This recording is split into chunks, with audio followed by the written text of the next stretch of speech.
This time around, I cut ties with everyone and everything connected to Chloe. I blocked her on everything and took my college acceptance letter overseas.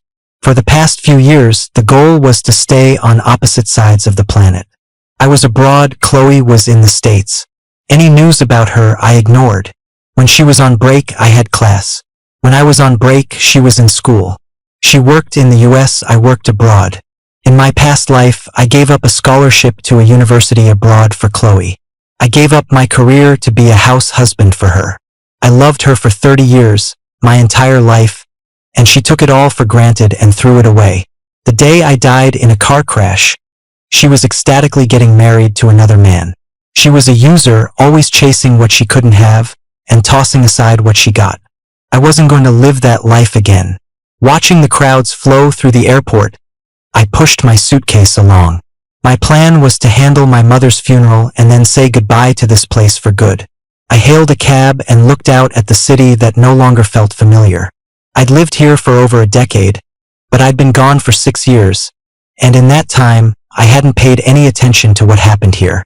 If there had been anyone else to handle my mother's funeral, I wouldn't have come back. When I arrived at Maple Creek, I pushed my single suitcase into the home I hadn't set foot in for 6 years. Everything looked the same. My mother died of cancer.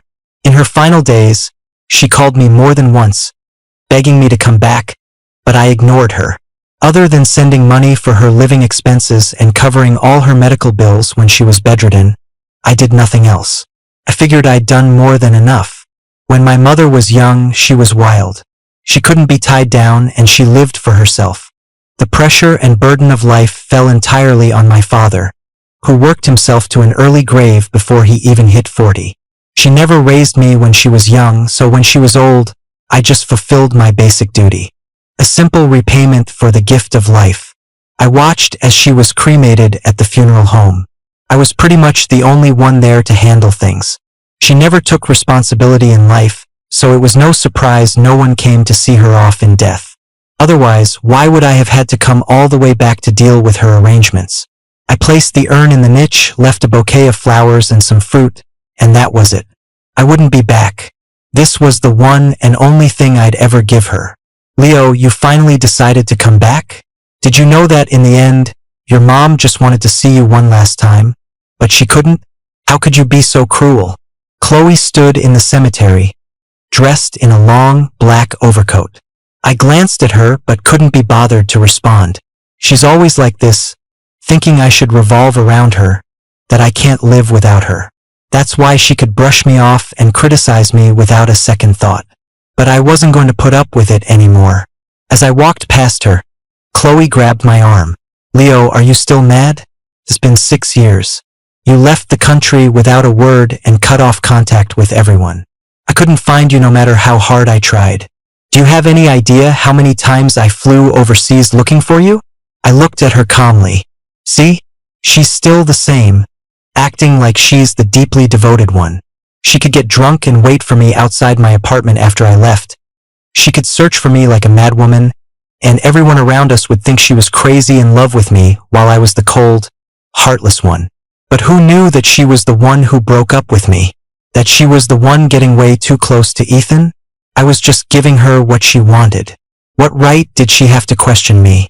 In my past life, she always used the excuse that Ethan's family had been good to her to demand that I tolerate his behavior. She said she just saw him as a little brother, so what was wrong with being a little protective? Why was I so petty? The old me was stupid enough to believe her and put up with it. And what did I get in return? Her announcing she was marrying Ethan because he'd gotten hurt for her, and she had to take responsibility. Why aren't you saying anything? Leo, why did you just leave the country without a word? Chloe was still demanding an answer. I shook her hand off, my voice cold. What's it to you? Don't you know how hard I looked for you? Chloe actually had the nerve to say that. I laughed and rolled my eyes. Chloe, you were the one who broke up with me. I was the one who saw you kissing Ethan with my own 2 eyes. I was just granting your wish. What right do you have to come here and grill me? Chloe's brow furrowed. Is that why you're mad? I was just impulsive back then. I said it in a fit of anger.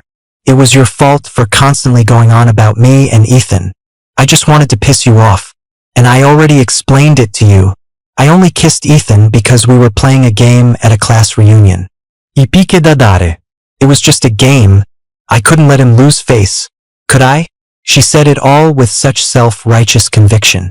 I couldn't believe that even after 6 years, she still didn't think she'd done anything wrong. Suddenly, I felt like a complete idiot for how my past life had turned out, all because of a person like her. I didn't look at her again. With a sarcastic laugh, I turned and walked out of the cemetery. She seemed stunned that I would just leave, standing there frozen as she watched my taxi drive away. Back at the apartment, I thought about all the things I still needed to take care of. I had no family left in the country. The apartment and my mother's remaining affairs all had to be settled. It would probably take another 2 weeks. Thankfully, I could do my job remotely. For now, I'd have to stay in the old place. I tidied up, throwing out anything I didn't need. After I was done cleaning, I planned to go out and find a realtor to list the apartment for sale. I had just walked out of the realtor's office when I saw Chloe. She was like a ghost I couldn't shake. "Leo, what is it you want? It's been 6 years, aren't you over it yet? If I really wanted to be with Ethan, we would have gotten together years ago. But I didn't. I've always loved you," Chloe said as soon as she saw me, repeating the same old lines. I was getting seriously tired of it. "Chloe, we broke up a long time ago. I have nothing to say to you." I tried to walk past her and head home. Chloe followed close behind me. "Stop acting like this." "Fine, if you're still mad. I promise you, I won't hang out with Ethan so much anymore." "Chloe, are you nuts? What makes you think I'd ever get back together with you?" I didn't want to make a scene with her on the street, so I walked faster. "Chloe?" A familiar voice called out. I turned my head. Perfect timing. It was one of Chloe's best friends. In my past life, whenever I argued with Chloe about Ethan, this girl was always there, calling me petty and saying Ethan was just like a little brother to Chloe. When she saw me, she looked like she couldn't believe her eyes. After a moment, she finally confirmed it was me. "Leo, you're back? You finally decided to come home? Do you have any idea how Chloe has been going crazy looking for you? How could you just abandon her and leave the country like that?" Seeing me, she immediately started defending Chloe. I rolled my eyes. "And what business is it of yours? You?" She seemed so flustered by my comeback that her face turned red, shocked that I would dare speak to her that way. Of course, in my past life, I was always trying to please Chloe's friends for her sake. No matter what they said to me, I was always careful and submissive, trying to win over everyone in her circle. In the end, it got me nothing. And after Chloe has been so devoted to you, this is how you treat her? For the past 6 years, she hasn't been able to forget you. She's been miserable. Now you're finally back, and you're still treating her like this?" she said, pointing at me while Chloe just stood there and watched. "Whatever. For Chloe's sake, I won't say anything harsh. Just apologize to her. With how much she loves you, she won't hold a grudge. We're just looking out for her, and for her, I'll drop it." Chloe's friend was just as shameless as she was. What on earth made her think I was going to apologize to Chloe? "Are you done?" I asked, looking at her calmly. "What makes you think I'm going to apologize to Chloe? We broke up a long time ago." I looked at Chloe. "Listen up.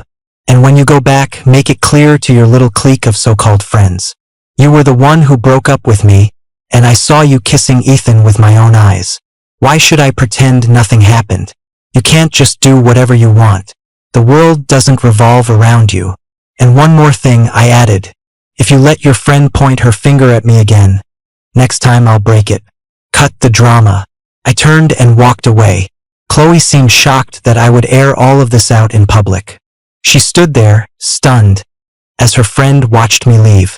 "Chloe, what is he talking about? You broke up with him? And what's this about you kissing Ethan?" Chloe's face darkened. She never thought I would spell everything out so clearly.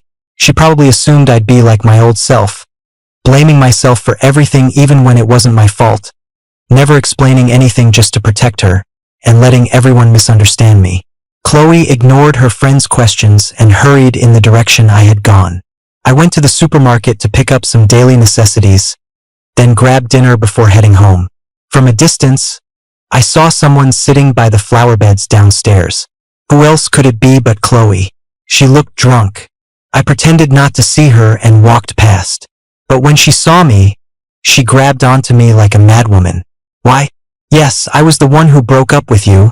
But I told you I was just angry. Why did you have to tell my friends? Do you hate me that much? I pried her hands off me. Why wouldn't I say it? You think I'm still going to let everyone misunderstand me like before? It was your fault, but you pushed the blame onto me and let everyone think I was the bad guy without ever clearing my name. I was a fool then, but do you think I'm still a fool now? Chloe, stop pretending to be so devoted. You've probably started to believe your own act. Haven't you? What kind of girlfriend kisses another guy for a game? You were the one who broke up with me. Why are you afraid to admit it? You're just a selfish person. Now get lost and don't ever show your face in front of me again. I grabbed my bags and started to head upstairs, but she wrapped her arms around me tightly from behind. I rolled my eyes, lifted my foot, and stomped down hard on hers. Then I wrenched myself free and shoved her away. Chloe wasn't expecting my strength and stumbled, falling hard onto the ground, where she curled up in pain. For some reason, I thought of Vivian, the one who taught me self-defense. I wondered if she was back from her business trip yet. I'd returned in such a hurry that I didn't get to see her before she left, though we did talk on the phone. I didn't spare another glance for Chloe, who was still on the ground, struggling to get up. I buzzed myself into the building and went upstairs. After that night, Chloe didn't show up for 2 days. Just when I thought I was finally free of her, Ethan appeared. I never thought I'd be sitting face to face with him one day. I took a sip of my coffee, the chill in my bones slowly fading. My mind drifted back to my past life. Ethan claimed to be Chloe's little brother, but his actions went far beyond that. When Chloe was still my girlfriend, every time we went on a date, he would call her with some excuse to make her abandon me. It was always a sprained ankle or a stomach ache. He even called her once because he burned something on the stove. And Chloe fell for it every single time, ditching me for his ridiculous reasons, only to come back later with red-rimmed eyes and an apology. And me? I was an idiot back then, swallowing my anger every time for Chloe's sake. It only made him bolder. He would provoke me behind Chloe's back, sending me suggestive pictures of them together. When I confronted Chloe, she would just tiredly say she was only taking care of Ethan, that he was like a brother to her. How laughable. A brother. Later, after I married Chloe, I was at home slaving away, doing her laundry and cooking for her, while she would leave me alone with a table full of food to go cook for Ethan. She said Ethan had a sensitive stomach. It got to the point where she started bringing him home for me to cook for every day. If I asked Ethan to wash a single dish, she'd get upset and snatch it away to wash it herself. Afterward, she'd scold me, saying Ethan was a guest and how could I make him wash dishes. Looking back now, I just want to slap my past self. I looked up at Ethan. It seemed my time back in the country wouldn't be without its share of entertainment. Spit it out. I don't have time to sit here and drink coffee with you. Leo, man, you came back and didn't even say anything. I would have had Chloe come pick you up, Ethan said, still putting on that fake, earnest act. Your precious Chloe isn't here, so you can cut the crap. Say what you have to say. I don't think we're on terms to be sitting here having a chat. I couldn't help but roll my eyes. My words pierced through his carefully constructed facade. His face turned pale, then flushed. Leo, I really didn't mean for it to happen back then. Chloe and I were just playing a game. She was afraid I'd lose face. That's why she kissed me. I didn't think you'd see. Suddenly, Ethan's eyes reddened, and his voice choked up. Leo, please forgive Chloe. It's not what you think between us. She's in so much pain right now. Please just forgive her. I watched his performance with cold eyes. I had to admit, his acting was as good as ever. He could turn it on in an instant. Is that all you have to say? Then I'm out of here. As I stood up to leave, Ethan grabbed my arm, looking like he was about to burst into tears. Anyone who didn't know better would have thought I was abandoning him. Leo, please go see Chloe. She's been miserable looking for you all these years. All she does is look for you and work. She has to drink for work, and she drinks when she misses you. Her stomach is a mess. She came to find you the other night, and you pushed her down. She's in the hospital right now. Please go see her. She said she won't take her medicine until she sees you. Just how blind was I in my past life to have tolerated these two idiots parading around in front of me time and time again? What does her being in the hospital have to do with me? I'm not the one who wrecked her stomach. And if she doesn't want to take her medicine, she should just check out and stop wasting public resources. Whether she lives or dies has nothing to do with me. I glanced at my empty coffee cup, picked up my bag, and walked out of the cafe. Ethan chased after me, shouting, "Leo, how can you be so heartless? Chloe loves you so much. Why can't you just forgive her?" People on the street heard him and, seeing his pathetic act, started pointing and whispering about me. I crossed my arms and watched his righteous performance with a sneer. "Oh, you're right. I'm not that generous. I can't forgive a cheater who kisses other guys. And if you feel so bad for your dear Chloe, go be with her. I don't want her sloppy seconds. Why do you keep chasing me, begging me to forgive her? Are you stupid? I'm 6'1", a good head taller than Ethan, who's about 5'7". I looked down at him. Also, we broke up 6 years ago. You two, her dear brother and his sister, have been sneaking around behind my back. If you're so open-minded that you can live happily in a threesome, that's your business, but I'm not interested." I threw my hands up and looked at him playfully. The onlookers who had been enjoying the show immediately turned on Ethan. They started pointing at him, and some even started yelling at him for being shameless enough to come to me, the ex-boyfriend. A few people even surrounded him to block his way, telling me to hurry up and leave. I gave them a grateful look, glanced at Ethan, who was trapped in the middle of the crowd with a beet red face, and walked away. Ethan was furious. He definitely didn't expect the guy who always swallowed his anger to expose his lies and act in public. And he was right. The old me would have endured the misunderstanding for the sake of Chloe's so-called dignity. But not anymore. With this second chance, I was going to completely break free from my past life. Leaving the realtor's office, I felt a wave of frustration. The old apartment was proving difficult to sell. It had been on the market for days with no takers. Most of my mother's affairs were settled, but this apartment, probably because of its less than ideal location and lack of an elevator, was going to be a tough sell. After Ethan's little stunt, I hadn't bothered to keep up with what happened to them. As I was walking back, my phone rang. I looked down and saw it was Vivian. "Hey, Vivian? Yeah, it's me. How are things going over there?" Vivian's cool, pleasant voice came through the phone. "Pretty much wrapped up. It's just this old apartment that might take a while to sell," I said with a sigh. I wasn't expecting to get much for it anyway. "Okay, I'm finishing things up here. I'll be back to see you in a few days," Vivian said after a pause, a light laugh in her voice. I was a little confused. "You're coming back to the States?" "Yep. Wait for me." Vivian didn't elaborate, and I didn't feel right pressing her. I just assumed she had business to attend to back home. I met Vivian in college when I was studying abroad. She was about to graduate at the time. We got to know each other after being paired up for a school competition. Over the years, Vivian has looked out for me a lot, and we've stayed good friends. I had no idea what was bringing her back to the country this time. "Okay, let me know when you land. I'll pick you up from the airport." Just as I was about to hang up, Chloe, who had been missing for a few days, reappeared. "Leo!" She looked haggard and her hair was a mess. A far cry from the polished woman she'd been a few days ago. "Leo? Is someone calling you?" Vivian heard her from the other end of the line. I ignored Chloe and just grunted a yeah into the phone. "Okay, I'll talk to you later. I got something to deal with. Text me when you're on your way. Bye." "Wait for me, Leo," Vivian's voice came through, sounding a little down, but I didn't have time to think about it. "What do you want now? Haven't you been annoying enough? Why was Chloe so relentless? When I actually loved her in my past life, she never seemed to appreciate it." Chloe's eyes were bloodshot, as if she hadn't slept in days. Her voice was hoarse.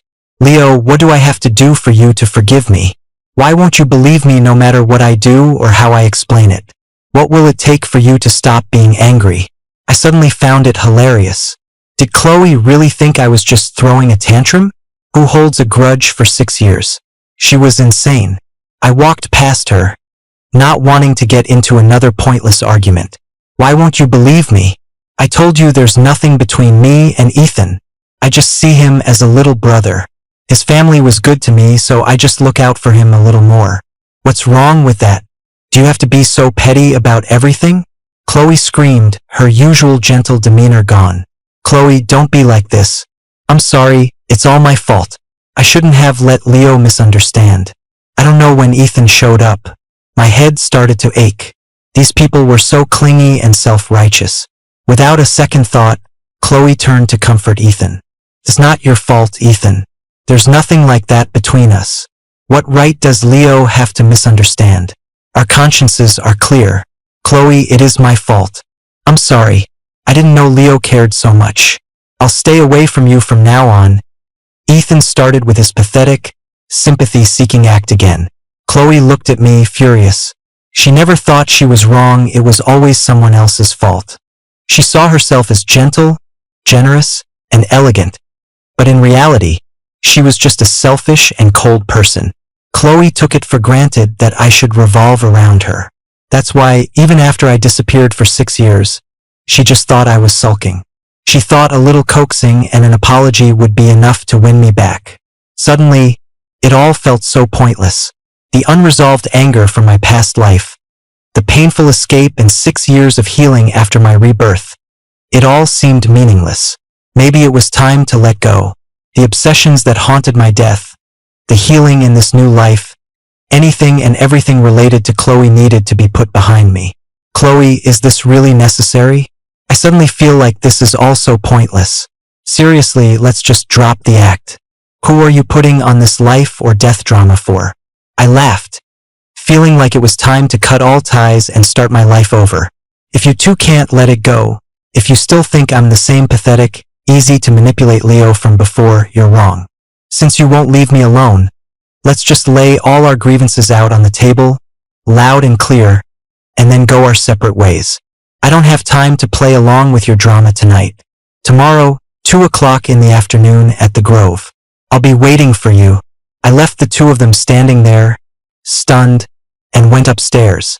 They had completely ruined my evening. Chloe and Ethan really were two of a kind. Their dramatic act was so polished it could make everyone around them praise their deep love while I was painted as the ungrateful jerk. Since I planned to settle all scores, I figured I should gather everyone involved. I'd deal with it all tomorrow afternoon and put an end to this constant headache. Besides Ethan, the only other people who knew about my relationship with Chloe back then were her best friend, her cousin, and my friend, Jax. He was the only one who believed I would never do something like that. I had kept in touch with Jax over the past 6 years. I sent out invitations one by one to everyone who knew the situation but had misunderstood me. Then, I opened my laptop and clicked on a long sealed file. The next day at 2 p.m., I went to the Grove with the materials I had prepared. I arrived a little late on purpose. When I got there, everyone else had already arrived. I sat down across from all of them, sizing up the faces I hadn't seen in 6 years. When they saw me, their self-righteous anger from the other day was gone, replaced by a certain awkwardness. Chloe sat in silence, just staring at me. Leo, you're back. Why didn't you give us a heads up? If it weren't for your sudden invitation, we wouldn't have known you were in town. Chloe's cousin smiled, her eyes darting between me and Chloe. It's good that you're back. Just don't go leaving the country without a word again. You have no idea how hard Chloe looked for you. She was going crazy. I didn't say anything. She coughed and continued, you're not leaving again this time, right? There's nothing you can't get past. Come on, just apologize to Chloe. She loves you so much. She's been thinking about you constantly. She wouldn't have the heart to stay mad at you. I just smiled and watched them, just as I thought. Everyone believed I was the one who abandoned Chloe, that I was the one who threw a tantrum, ghosted everyone, and ran off to another country. I turned to look at Chloe. She was really good at keeping quiet. Wasn't it the same in my past life? She let her friends and everyone around her think it was my fault. She herself never explained or admitted anything. She would wait for everyone else to smooth things over for her, to convince me to apologize and sweet-talk her, and then she would swoop in and play the magnanimous one. It made everyone around her think Chloe was madly in love with me, that she was so generous and forgiving for my sake. She really committed to that deeply in love, good person persona. Her cousin coughed a few more times, trying to ease the tense atmosphere. Hey, let's not fight. We're all friends here. Let's not hurt our relationship. Leo, stop being mad at Chloe. Cherish what you have. Cherish it? What's there to cherish? She acts like a saint in front of you all, pretending to be so devoted. But behind your backs, she's hooking up with her precious little brother. And she has the nerve to say she's crazy about me, I said with disgust. Ethan couldn't take it anymore. Leo, I told you it's not what you think between me and Chloe. We really are just like brother and sister. I was tired of his excuses. I took out an envelope and pulled out a stack of photos, the provocative messages Ethan had sent me 6 years ago. Pictures of him and Chloe in suggestive poses, and the photo of them kissing. I tossed the photos onto the table. At first, they were confused, but as they looked closer, their faces flushed with embarrassment. See? They all knew the content of those photos went far beyond a brother-sister relationship. No one could look at them and pretend there was nothing going on. Chloe's face was grim. Ethan clearly hadn't expected me to have kept this stuff, let alone print it out and bring it up in public.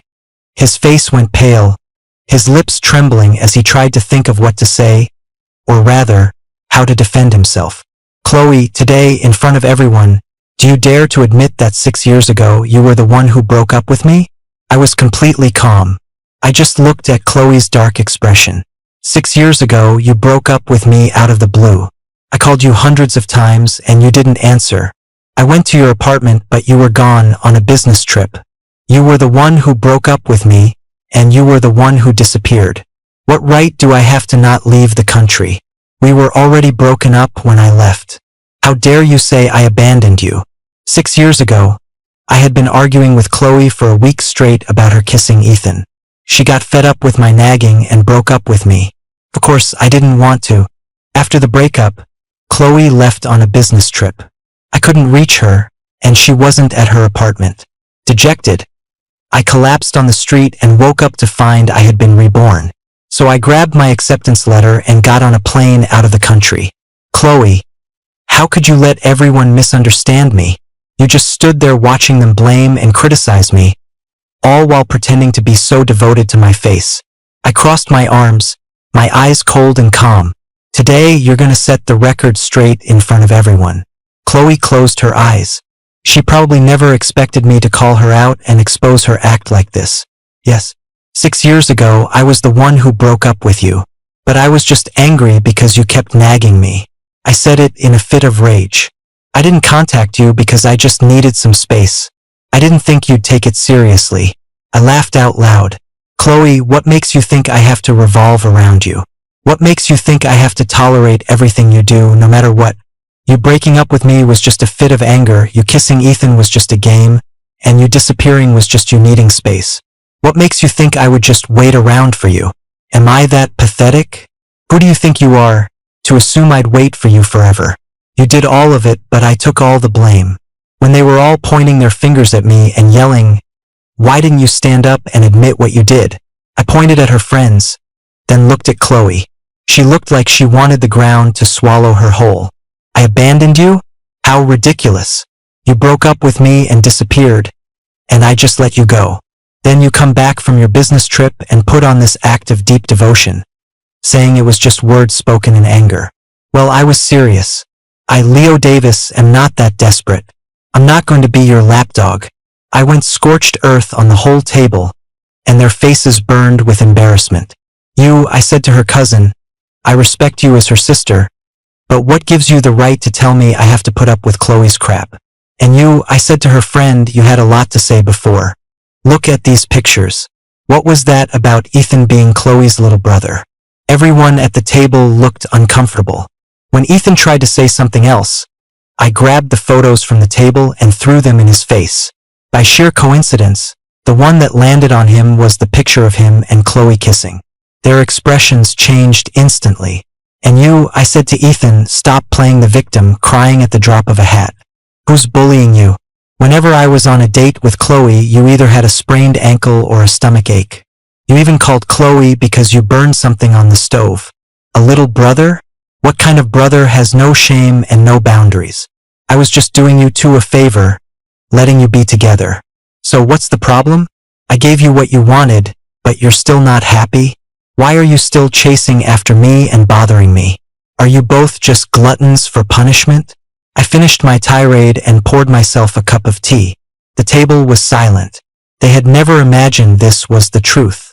All this time, they thought I was the one who had abandoned Chloe without a word and left the country. They thought I had unilaterally cut off contact with everyone. They had seen Chloe's frantic search for me after she returned from her business trip and thought she was deeply in love. They saw her stay single for 6 years and thought she was loyal, still hung up on me even after I had treated her so badly. But they never thought this was what really happened, that Chloe was the one who broke up with me, that she was the one who disappeared first. Thinking back on all the things they had said about me, their faces burned with shame. They couldn't bring themselves to defend Chloe anymore. But Jax, on the other hand, slapped Ethan right across the face. You shameless bastard. How dare you interfere in someone else's relationship and then have the nerve to ask for forgiveness? And you, Chloe, Jax said, to think I defended you. So you were the one who broke up with him? Some woman you are, blaming it all on the man. A cheater and a scumbag, you two really are a perfect match. But Jax grabbed his bag, stood up, and walked over to me. After that, he left. I looked at the remaining people. This meal was a total bust. I'd have to find somewhere else to eat later. Chloe, Ethan, I've said my piece. From now on, please don't bother me again. Otherwise, I won't be so polite. As if today we're even.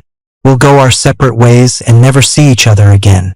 Hearing this, Chloe shot up from her seat, the chair clattering to the floor behind her. Her cousin grabbed her arm, signaling for her to stop talking. It was clear from my words today that getting back together was impossible. I picked up my bag and walked out of the private room. Standing at the entrance of the Grove, I was about to call a cab when Chloe, her cousin, and the others came out. Apparently, none of them had an appetite either. Chloe hesitated, then approached me, her face pale. Leo, is there really no chance for us? Her friend stepped forward and pulled Chloe back. Chloe, just stop. You were in the wrong here. Let it go. Don't make it any uglier than it already is. When Ethan tried to step forward, the cousin blocked him. Don't make things worse, she said coldly, clearly no longer fond of him. She didn't want to get involved in Chloe's business anymore either. After being yelled at like that, especially when her side was in the wrong, her mood was sour. Chloe struggled against her friend's grip, about to say something more, when a pair of bright headlights swept across the group standing at the entrance, forcing them to squint. A Maybach pulled up in front of me. I was confused. The back door opened, and a woman in a beige trench coat, tall and elegant at about 5'9", stepped out, silhouetted against the light. She had a powerful presence, with exquisite features and stunning beauty that silenced everyone around her. When I recognized who it was, I was even more confused. Vivian, what are you doing here? You're back? Why didn't you tell me? I would have picked you up. Vivian stood before me. She was tall, and even though I was on the steps, I was only just looking down at her.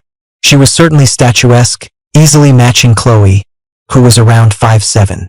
Her long, dark hair fell over her shoulders, and her usually cool, beautiful face was lit up with a warm smile. I just landed.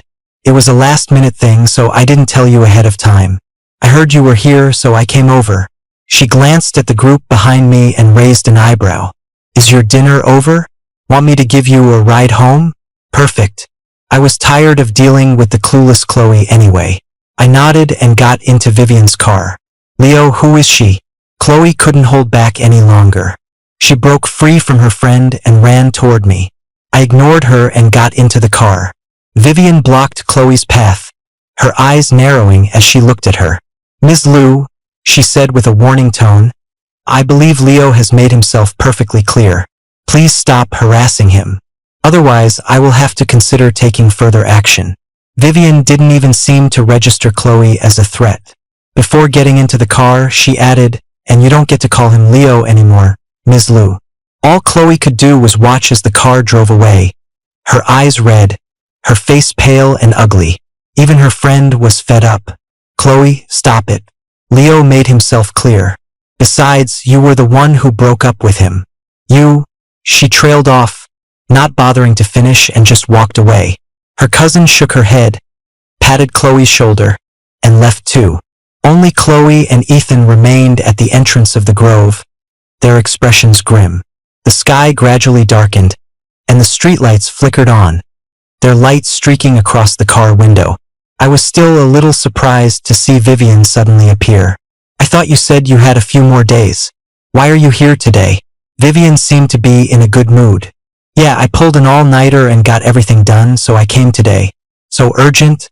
Was it something important that brought you back?" I frowned, unable to think of what could be so pressing. But Vivian just chuckled. "Yes, it was a very urgent matter." Then she changed the subject. "Did you get enough to eat? I came straight here from the airport to pick you up." "I haven't eaten yet." Vivian looked at me intently, and for a second, I thought I saw a hint of grievance in her eyes. I must have been mistaken. "Actually, I haven't eaten either. Let's go together." Vivian and I went to get dinner. I was starving after leaving the grove, but after getting everything off my chest, the food tasted even better. After dinner, Vivian drove me home but lingered downstairs. I looked at the exhaustion on her face. "You're not going home?" She just looked at me and said, "I don't have a place to stay." I looked at her skeptically, then glanced at the driver. "You didn't book a hotel?" Vivian said it as if it were the most natural thing in the world. There was only one room left at the nearby hotels, so I gave it to the driver. "You can put me up for the night, can't you? You know what kind of person I am." I was still skeptical. "There are no rooms left?" "I doubt it. It's not peak season." Vivian rubbed her temples, looking genuinely exhausted. "Maybe I just didn't check enough places, but I pulled an all-nighter, and I'm really tired." I looked at her, thought about it, and finally agreed to let her stay for the night. As I watched the driver pull away, I still had my doubts. "Here's a toothbrush and a towel. As for anything else, I don't have it. I haven't been back in 6 years, so I didn't bring much with me." I handed her a new toothbrush and towel I'd bought a few days ago. Good thing I had bought an extra set. Vivian took them. "I brought my own. You go to bed. Don't worry about me." I watched her make herself at home and decided to just let it go. It had been a long, draining day. When I woke up and came out of my room, Vivian was already up. She saw me and her face lit up, her voice filled with a smile. "Morning." I saw there was nothing in the house, so I went out and bought some breakfast. "Go wash up and eat." I nodded numbly. It wasn't until the water hit my face that I finally woke up. "What do you have going on today?" Vivian asked, handing me a bowl of porridge and a steamed bun. I thought for a moment. There really wasn't much left to do, just the old apartment. I had to go back to the realtor today. Basically all done. I just have to go to the realtor's office today to check on the progress. Vivian nodded. "I'll go with you." I looked at her, completely bewildered. "Didn't you say you had urgent business to attend to?" "You don't have to come with me. Go do what you need to do." But Vivian suddenly looked me straight in the eye, something swirling in their depths. "You are my urgent business, Leo." I was even more confused. Vivian usually called me Leo or by my full name. She rarely used my first name so intimately. Maybe she had just picked it up from hearing Chloe say it yesterday. "How about this? I'll go with you to the realtor, and you come with me to Northwood High. I'll tell you everything then," Vivian said with a sudden seriousness. I looked at her expression and had no choice but to nod. Fortunately, there was finally some good news from the realtor. Someone was interested in buying the apartment. I heard it was a young guy who had been working hard in the city and had finally saved up enough to buy this small old place. I didn't ask for much more than the listing price. We agreed to have him view the apartment tomorrow, and if it went well, we could sign the contract. It was still early when we left the realtor's office, so Vivian and I decided to walk to Northwood High. It wasn't too far from here. After a quick chat with the security guard at the gate of Northwood High, he let us in. The school was on winter break, so he wasn't too strict, especially since both Vivian and I were alumni. I attended Northwood High, as did Chloe and Ethan. Ethan and I were in the same year, while Chloe was a year ahead of me. I was surprised to find out that Vivian had also graduated from Northwood. You graduated from Northwood too? I don't think you've ever mentioned it, I said, looking at Vivian. It felt like such a coincidence that we were alumni. So what year were you? I don't remember hearing about you. I mean, with your looks, you'd think there'd be some buzz, right? I was genuinely curious about Vivian's high school experience. Vivian looked out at the Northwood track, a hint of nostalgia in her eyes. I was class of '07. You were a freshman when I was a senior. Vivian looked at me and said, Leo, that school event abroad wasn't the first time I saw you. The first time I saw you was right here. You were running the 800 meter and I was the timekeeper. I was stunned, my eyes wide, but I still couldn't remember. Really? How come I have no memory of that? Vivian's lips curved into a slightly bitter smile. Back then, you only had eyes for Chloe. How could you have noticed me? I laughed awkwardly. She was right. That was before my rebirth. Of course, I only saw Chloe. I definitely wouldn't have noticed anyone else. Vivian suddenly stopped, her gaze intense and fiery. Leo, the first time I saw you here, I fell for you. But you had Chloe then. Now do I have a chance to stand by your side?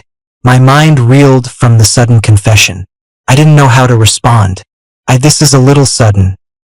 Vivian placed her hands on my shoulders, making me look down at her. I can wait until you're ready. There's no rush. You can take your time to think about it. So, that's my urgent business. I needed you to know how I feel. I blinked, nodding numbly. Get away from him. Who are you? Chloe appeared out of nowhere, rushing over to pull me away from Vivian, but Vivian caught her by the wrist. Let go of me. Don't you touch Leo. Chloe struggled, looking ridiculous. She was shorter than me and rarely exercised, so she was no match for the seemingly delicate but surprisingly strong Vivian. Vivian scoffed and let go. Chloe, still struggling, lost her balance and fell to the ground. Vivian grabbed my hand. Let's go. But Chloe wasn't going to give up. She scrambled to her feet and rushed at us again. I was getting really tired of this. I stepped in front of Vivian. Haven't you had enough? Aren't you embarrassed? Chloe, let's just part on good terms, while I can still be civil with you. Vivian stood behind me, her voice dripping with sarcasm and coldness. Chloe, we're all adults here. Let's be graceful. Don't make this uglier than it has to be. Some people, once you lose them for good. No amount of regret will change that. Chloe looked like I had just hit a nerve. Her eyes red and her face twisted in anger. I looked at her, my words like daggers. Enough! What's the point, Chloe? My voice wasn't loud, but it made her flinch as if I'd slapped her. Her face went white. At that moment, I felt a weight lift from my chest. Across 2 lifetimes, that suppressed roar of anger was finally, completely released. We are never, ever getting back together. I don't hate you, and I don't love you anymore. We're even. If you continue to harass me and bother me, I won't hesitate to report you to the police. I knew myself. Chloe could no longer provoke any emotion in me. Chloe, the truth is, you don't love me. You only love yourself. You don't cherish what you have, and you can't stand not having what you've lost. It's just a pathetic, common flaw. Stop hiding it under the banner of love. If you could just admit that to yourself, you might at least leave with some dignity. Vivian, let's go. I took Vivian's hand and led her away from the track, leaving Chloe standing there, stunned by my words. Walking out of Northwood, I felt incredibly light. I should have said all that a long time ago. Vivian took my hand and looked at it. Your hand is all red from clenching it. I looked at her suddenly concerned face and felt a little embarrassed. I haven't said yes to you yet. Vivian leaned in close, her beautiful face beaming. She suddenly hugged me, her voice coming from my chest, filled with anticipation. I told you I can wait. Leo, you have to keep your word. From now on, Chloe can no longer have a place in your heart, and I'll be waiting for the day I can. On that late autumn day, the street was lined with sweet osmanthus trees, their blossoms in full bloom. The ground was covered in a carpet of golden flowers. As the autumn wind blew, the fragrant petals danced through the air, dotting the hair and shoulders of the two people embracing. Vivian's story. Vivian never thought she would see Leo Davis again, the boy she had hidden deep in her heart, at a school event abroad. She seized the opportunity to finally get to know him, to become his friend. The first time Vivian saw Leo was in her senior year, at the Northwood High School sports meet. She looked at the name on her list, Leo Davis. The strong, distinctive name. She had seen that name on the school's honor roll, on the list of top-ranking students. He had always held the #1 spot in the freshman class. Then she saw him for the first time at the sports meet. He had a bright smile, handsome features, and a clean school uniform. The sun shone on his face, making him look like a little son himself. Vivian didn't know why, but the softest part of her heart was touched. From then on, she paid special attention to Leo, but he only had eyes for Chloe. She heard from her classmates that he was the new king of the school, and he and Chloe were childhood sweethearts who had gotten into Northwood together, though Chloe was always second best. Chloe also had a little brother, Ethan, who was at the bottom of his class, barely scraping by to get into Northwood. She heard Chloe was living with Ethan's family, which was why she treated him like a brother. She watched Leo revolve around Chloe, watched him get upset with her because of Ethan, but she never dared to get close to him. Vivian had received her acceptance letter from a university abroad early on, but she decided to take the college entrance exams anyway. On the last day of the exams, she gathered the courage to confess to him, but in the school hallway, she overheard Leo confessing to Chloe and Chloe accepting. She watched as Chloe took a happy Leo's hand and walked out of the school building. That day, she buried Leo in the deepest part of her heart. But fate was kind to her. It let her meet Leo again and gave her the chance to stand by his side. When she met Leo abroad, Vivian could see that beneath his smiling exterior, he was in pain. It was his vulnerable side. But that was okay. She was willing to wait for him to lick his wounds, to be there for him as he healed himself. Chloe's story. Chloe never thought she would completely lose Leo. Growing up, she was used to him revolving around her, always chattering by her side. So she took it for granted that he couldn't live without her. Even after he disappeared for 6 years, I always thought that if I could just find him, coax him a little, apologize, Leo would come back to me just like before. But I was wrong. So wrong. Back then, I was tired of Leo constantly getting upset with me over Ethan. I really did just see Ethan as a little brother, but I also knew we had crossed a line. I don't know what came over me that day at the class reunion. We were playing a game, and with everyone cheering us on and Ethan's face flushed red, I kissed him on a whim. Afterward, I told myself it was just to save him from embarrassment. I despicably refused to admit I was wrong, letting everyone misunderstand Leo, letting them think he was the one who abandoned me. Over time, I started to believe it myself. Breaking up with him was, admittedly, something I said in a fit of anger. I was angry that Leo wouldn't let go of the kiss, and in a dark corner of my mind, I was afraid to admit my mistake, so I chose to run away. When I came back, I regretted it. I thought Leo would still be there waiting for me, but I never imagined he would actually be gone, having cut all ties and disappeared. For 6 years, I flew abroad countless times, but I could never find any news of him. When I heard he was back, I was ecstatic, but Leo wouldn't forgive me. I begged him humbly, hoping he would give me another chance. It wasn't until that woman appeared that I suddenly panicked. I realized that Leo was truly slipping away from me, and his words finally woke me up. I was filled with regret and pain, but it was too late to win him back. I accidentally discovered that Ethan had been provoking Leo 6 years ago, deliberately driving a wedge between us. I also learned that all those accidents he had during our dates weren't coincidences, they were his schemes. When I realized all of this, I was disgusted by Ethan's manipulations. I distanced myself from him and I hated him. Leo left again, returning abroad with that woman. This time, there was nothing left to tie him to the city. He had no family here, the apartment was sold. He left without a trace, without a single look back. A year later, I heard from someone that Leo was getting married. I couldn't resist going to see for myself. From a distance, I saw Leo smiling so happily. He looked so happy marrying that woman. A few years later, I saw a photo on someone's social feed. It was Leo and that woman. She was holding a chubby little boy with Leo's eyes, and Leo had his arm around her, smiling. The three of them were strolling down a street in a foreign country, the blue sea behind them. My eyes suddenly welled up, and tears streamed down my face before I even realized it. I covered my face and sobbed.